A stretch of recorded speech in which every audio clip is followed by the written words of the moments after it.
Good morning. I'm Mrs. Douglas. I am the Language Arts Honors Teacher at Woodbridge Middle School. I know some of the families didn't make it to the meet and greet last night, so I thought that I would share the presentation that I showed parents. So just a little bit about me. I studied literature and journalism at the University of Nevada, Las Vegas. I'm currently studying for my master's in education and public school administration. I feel it's important to share this because with my students, I feel like it helps us to build a connection that I'm not only a teacher, but I'm a student as well. I have lived in Woodbridge for 9 years, and this is my 5th year of teaching. This is my 2nd year in the Woodbridge School District. Originally, I began my teaching career in Perth Amboy, New Jersey, where I taught at-risk high school juniors and seniors. The great thing about sharing this is it kind of shows that I have seen it all, I've heard it all, and I honestly can't say that anything bothers me. It's really shaped who I am today, and I feel like it was probably one of the best experiences, and I hope to bring those positive experiences here to Woodbridge Township. My goal this year is to make each of my students a passionate reader and writer. I understand that that is a lofty goal. I like to make big goals for myself. I think that by sharing this goal with my students, they can see how passionate I am about reading and writing, and I hope to kind of show them that they can be passionate too. So at an honors level, students are required to maintain an 83% in the class.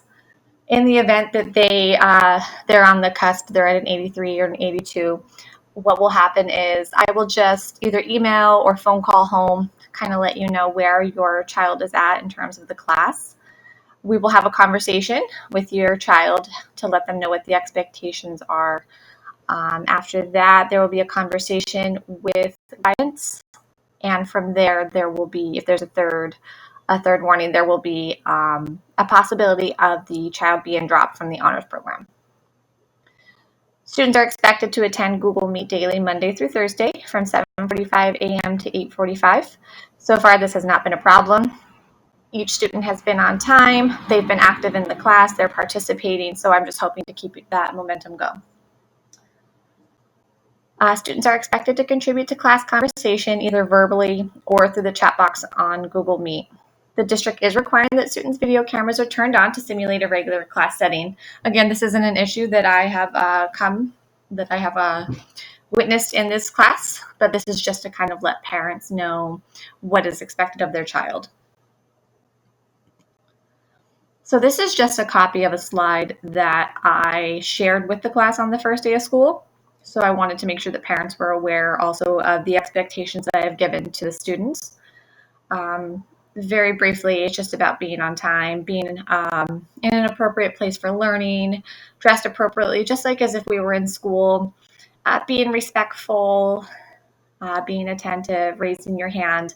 I've also encouraged a lot of the students to add an extension. It's called Google Nod, you'll see right here. And what that does is it just kind of is a fun, interactive way to participate in the class. So there's like a virtual hand raise, a virtual thumbs up. There's cute little emojis to react to a story or to react to a conversation that we're having. So this year at a glance, we are starting Unit 1 this week. We will be reading The Telltale Heart beginning tomorrow, which is Thursday, by Edgar Allan Poe. This week, we've been doing a little pre-reading activity. We did an anticipation guide where we talked about what insanity is, how we can tell if somebody's lying. It sparked a fantastic conversation on Google Meet. After we read The Telltale Heart, we'll move on to Flowers for Algernon and then into The Outsiders. The Outsiders is always a hit with 8th graders, so I'm super excited to be able to teach that again with the honors kids. I always flip Unit 2 and 3. It just fits better, so we'll go to Unit 3 with personal narratives and drama. We'll read a short story. It's called, or rather it's an article, The Blue-Eyed, Brown-Eyed Experiment. Some may have heard of it. It's a great pre-reading going into The Diary of a Young Girl by Anne Frank. So it's the play version of Anne Frank's story.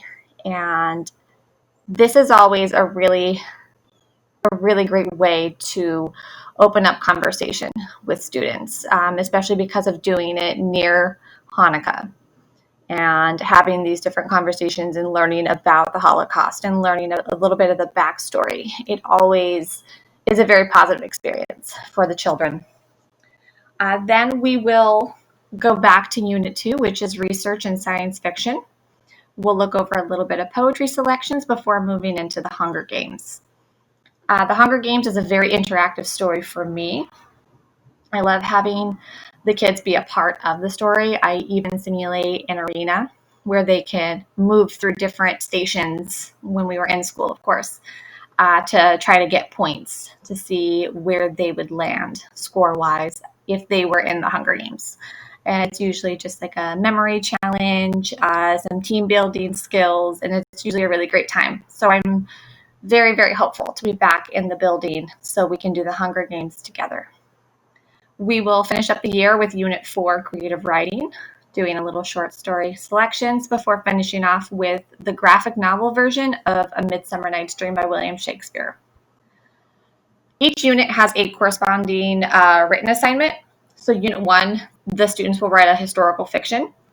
This is always really great because I've had students pick the periods like in the 1920s, the 1970s. I've had kids go back to even World War I and writing the story from that perspective. And I always let the kids choose because I feel like that makes the best story for them if they actually have the opportunity to choose the year or the decade.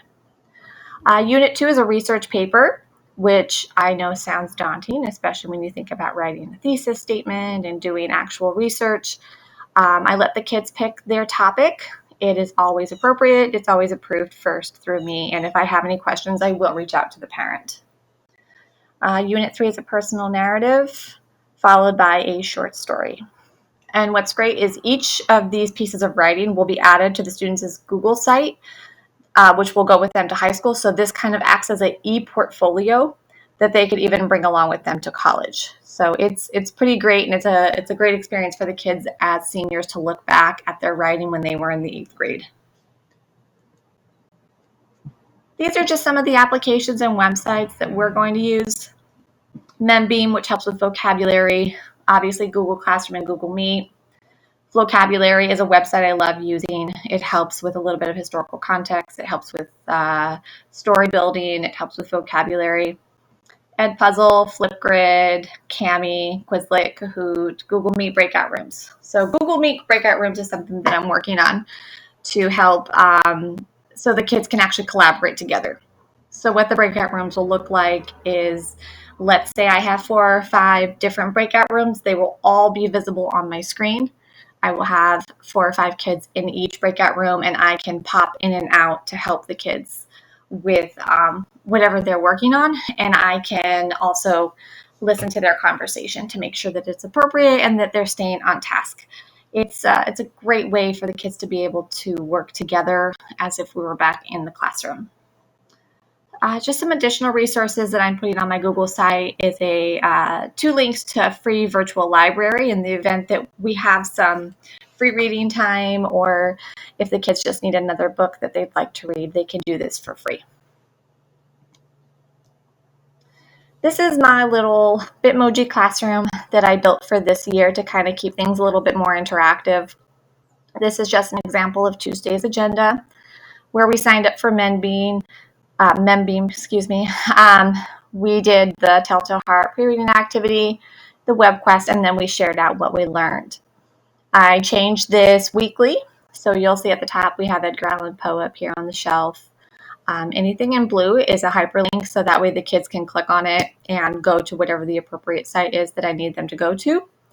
Additionally, once we start reading the various books, so here's The Telltale Heart, here's The Outsiders, here's Anne Frank, these books will actually get a hyperlink as well, and it'll lead them to the PDF version of the book. Speaking of that, one of the questions that I did have last night was about the materials and the reading. We do provide all of the readings to the kids, so you don't have to buy anything.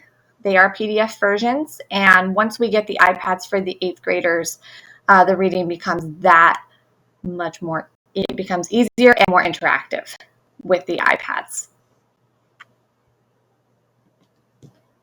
This is a grading policy that I shared with the kids on the first day of school. This is all very typical, very straightforward, especially if you've been in the district from 6th to 7th grade. Your minor assessments, major, and late work with 5 points taken off the overall grade each day. Incomplete missing work, 50% in Genesis.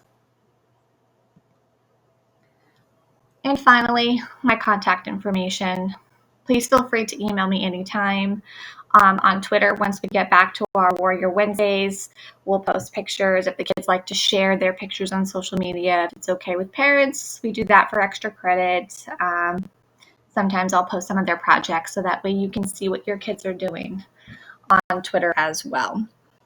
The Remind 101 code is below. I encourage the students to get me on Remind so that way if they have a question later in the day, they can feel free to send me a message. I also encourage you to add yourself in case you have any questions for me.